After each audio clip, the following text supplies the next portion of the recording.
Like most people, I do a lot of complaining about my life. I compare where I am to where I wish I were. And sometimes when we do that, we lose track of how far we've come.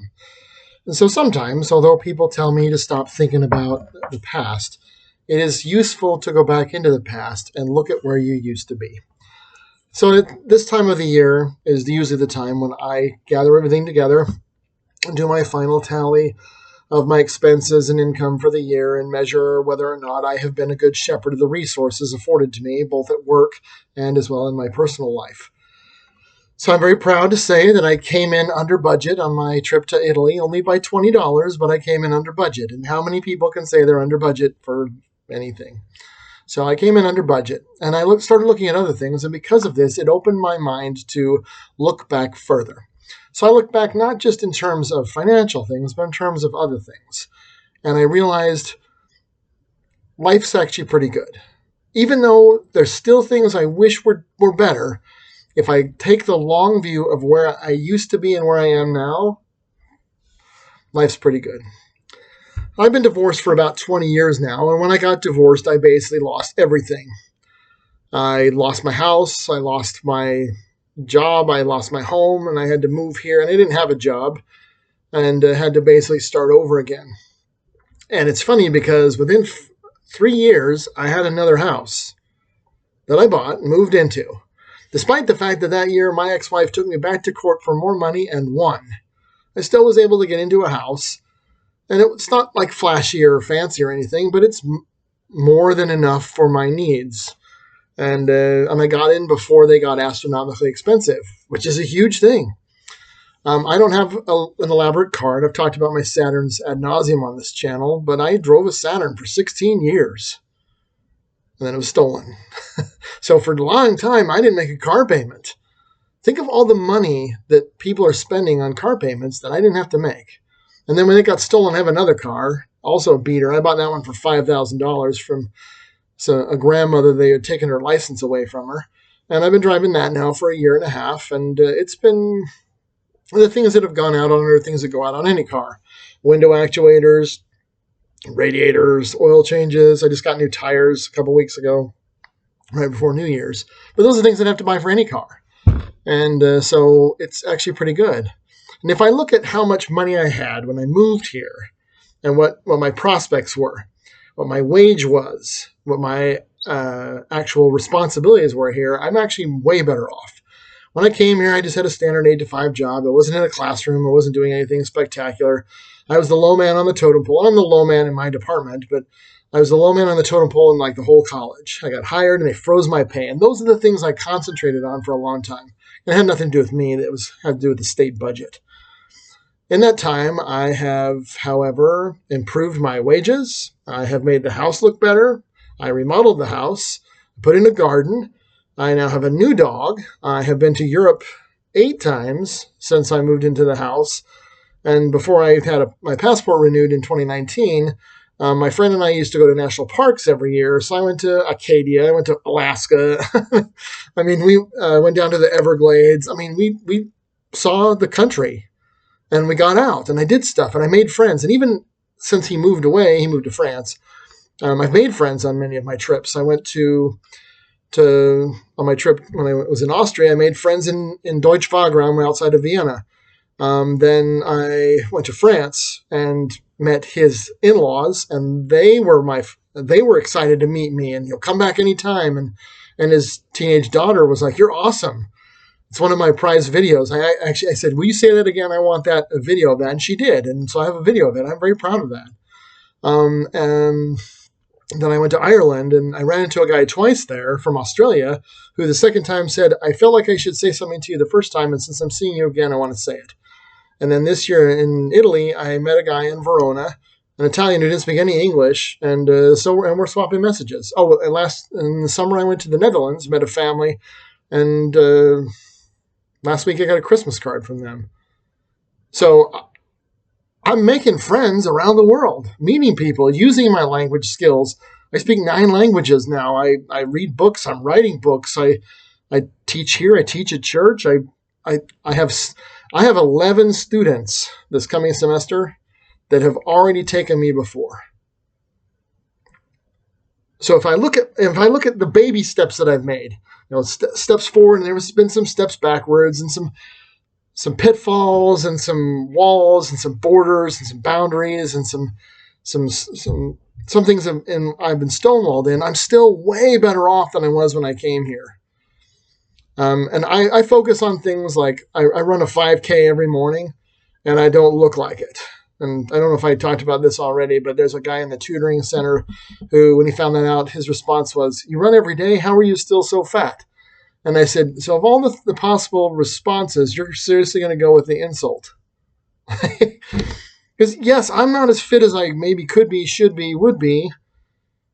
I'm also Nordic. And if you ask people in Ireland, I told that to people in Ireland. I said, "No, I'm more than 50% Nordic." They're like, "Yeah, we can tell." I went to Scotland because I'm part Irish and part Scotch, 1/8 each. And they're like, "Yeah, we can tell you're a Nord." They look at, and Nords are not known for their physical fitness and their, dietary restraint. So they're known for, being huge, bulking, hulking warriors. I'm not that either, but I don't have the body type that makes me look, awesome. I'll put it that way. But I'm doing the things I can do. And everything I'm doing that I can do to make my life better is either working or not failing. And it's really only things that are not just up to me that aren't working. Yeah, I'd like to get promoted. I'd like to have more money. Those are not up to me. I mean, I can do something, but ultimately it's someone else's decision. I would like to have a family and have someone who cares about me, but ultimately that's not just up to me. Someone else has to agree, accept it, and then work with me, and they don't. And it's okay. I wish I had some friends who lived in America, because I'm pretty sure 99.44% of students who sidle up to me are doing so not because they're actually interested in being my friend, which is okay. I don't have this job to make friends with students. And it's not genuine interest in becoming my friend. And it's okay. Almost nobody talks to me at church. It's okay. I'm okay. I could be better, but I'm not, and life isn't too bad. When I came here, I was pretty broken, demoralized, dejected, and I have days where I'm a little on the moribund and dour side. But I had a couple of really good days in Italy, and I have good days here, and I'm going to go home tonight and play with the dog, and it's nice to have somebody there who loves me and appreciates my love, even if it's a dog, because it's better than nothing. It isn't what I want, but getting a dog to love you is really easy. You just don't be a jerk. Dogs will love you. Neighbor dogs like me that aren't even mine, and just because I, scratch them and sometimes, sit with them for a little while, much to some of the chagrin of my neighbors who are like, "That dog is to protect my property." Well, I'm not a threat, and then your dog knows it. Your German Shepherd's actually trying to talk to me. I don't speak German Shepherd. I speak German, but they don't speak German back. They speak dog. So I'm okay. I have the ability to go and do what I want to do. I went to Europe twice last year. Once the year before that for 2 weeks or more. And I spend almost all my vacation every year going somewhere. I don't just sit at home and read a book or sit in the backyard by the pool, which I don't have because I want to take care of one. I go and do stuff, and people don't see that because they aren't there, and I don't have Instagram or whatever. But my life is better than I sometimes acknowledge, and I'm grateful for that because it didn't have to be that way. A lot of people, when they are divided by zero, fall apart and fall out. A lot of people, when they don't have someone around, they can't cope with it. A lot of people, when they don't have any success, when they're blinded by unbroken disappointment, collapse in on themselves and decide that it's time to quit being here. And yes, I'm down in the mouth a lot, but I'm not that far down in the mouth. And I'm grateful that I've never been that far down in the mouth. People talk about how bad 2020 was because of that virus thing. It wasn't the worst year of my life. It wasn't a great year, but I've had worse. 2015, all my grandparents died. In 2010, that was the year the girl I was dating dumped me. I was taken back to court by my ex-wife, and and I got accused of inappropriate behavior at work, which was totally unfounded. It's because she was just she didn't want me to share an office with her.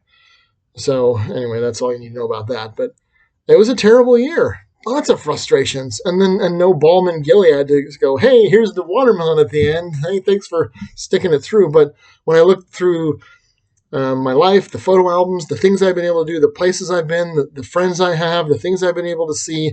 Yes, I haven't been to as many countries as you have, but I bet you can't say that when you go on vacation, you made a friend and that those people talk to you.